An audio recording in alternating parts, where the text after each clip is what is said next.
নমস্কার। এই দুটি হচ্ছে আমার সেই মগরা জেসমিন।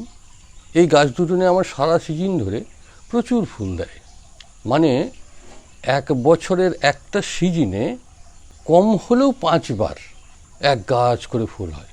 অবশ্য এই এক গাছ করে ফুল এবং 5 বার হওয়ার পেছনে এর উপর কিছু কাজ করতে হয়। আজকে আমি সেই কাজগুলো সম্পর্কেই বলবো।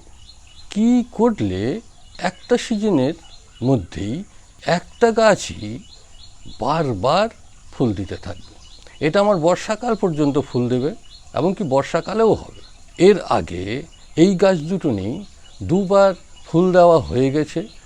2 বার মানে প্রচুর ফুল। তার আগেও একবার দুটো একটা ফুল ফুটেছিল।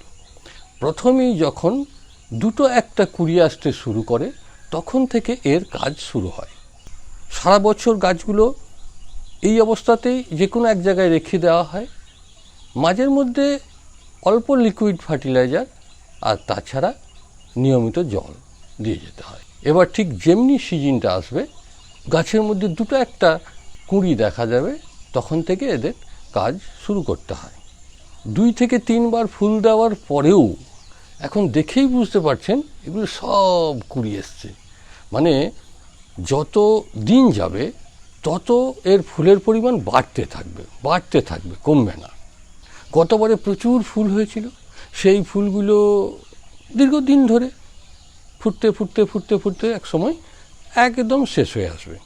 ঠিক সেই মুহূর্তে কি কাজ করতে হবে সেটা আমি এই ভিডিওটারই একটু পরেই আমি দেখিয়ে দিচ্ছি, এবং তারপরে কিভাবে এইগুলো হলো, গোড়াতে আমি কি সার ব্যবহার করলাম। একটা কথা মনে রাখবেন, আমরা ফুল গাছের ক্ষেত্রে গোড়াতে অল্প পরিমাণ হলেও প্রচুর ফুল পাওয়ার জন্য রাসায়নিক সার এনপিকে অবশ্যই ব্যবহার করতে পারি। পরিমাণ মতো, মাথায় রাখবেন পরিমাণ মতো। এইগুলোনের একটা গাছ পিছু একবার ফুল পাওয়ার জন্য একবার মাত্র 1 চামচ করে এনপিকে ব্যবহার করা যায়। আমি এনপিকে হিসেবে ওই 10-26-26টাই বেশি ব্যবহার করি। তাছাড়া যে কোনো 19-19-19, 20-20-20 এই জাতীয় যে কোনো এনপিকে আপনারা ব্যবহার করতে পারেন। অনেকে মনে করেন বা অনেকের ইচ্ছা যে আমরা রাসায়নিক সার ব্যবহার করব না। সেক্ষেত্রে আমি বিভিন্ন সময় লিকুইড অর্গানিক ফার্টিলাইজার ব্যবহার দেখিয়েছি, কীভাবে তৈরি করতে হয় দেখিয়েছি।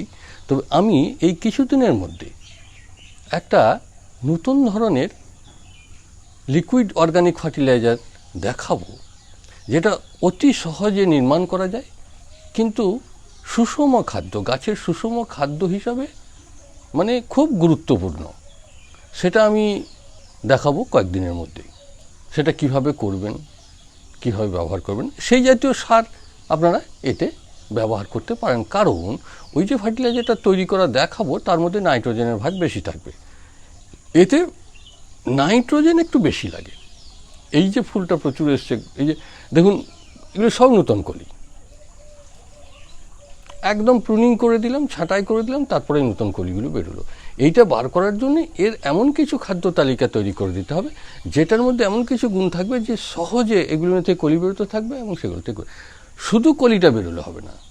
তাহলে কি হবে, মানে এর যেমন একদিক দিয়ে নাইট্রোজেনের পরিমাণ প্রচুর দেওয়া হবে, তেমনি তার সঙ্গে সঙ্গে পটাশ যেটাকে বলা হয়, যেটা গ্রোথ রেগুলেটরের কাজ করে, সেই পটাশটাও থাকতে হবে। তাই জন্যই এনপিকে ব্যবহার করা হয়। তাহলে দেখুন আমি এর আগে কি কাজ করেছি।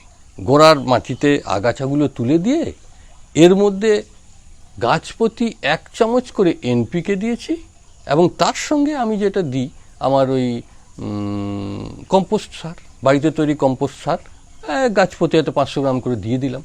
কারণ আমি যখন রাসায়নিক সার ব্যবহার করব তার সঙ্গে কিন্তু একটা পার্মানেন্ট খাবার, মানে স্থায়ী খাবার হিসাবে আমরা অর্গানিক ফার্টিলাইজার ব্যবহার করতে হবে। কিন্তু যদি আমরা অর্গানিক মানে লিকুইড অর্গানিক ফার্টিলাইজার ব্যবহার করি, সেক্ষেত্রে হয়তো আর আমাকে আলাদা করে এই সার মানে ডাস্ট ফার্টিলাইজারটা ব্যবহার না করলেও চলবে।